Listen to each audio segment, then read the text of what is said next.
Pangalado no ya pipa balikum ne kawan banja sa shisen nga kwa yo ibiang maxim jong nga ka trang ka siang menta sa tang hajing mau hajing pos liu lada pipau lo badum yang iuan ka shipara haying isa kanok ka jing snow kanja shalom jing tap marway pila tia ker kuma pipa yang ina trong kun tips ngi jong pik nang bangin long rekat bat ki jing duai jing jata ya pipa unai ya no mentangan ya tu kiji e banga kendu lada dang don ma pipa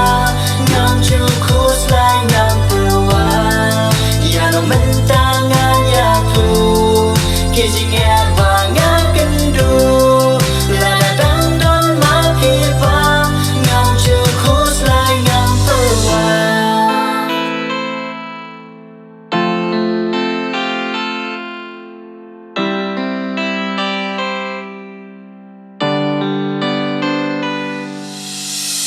Ku bersosi bagi adu baipa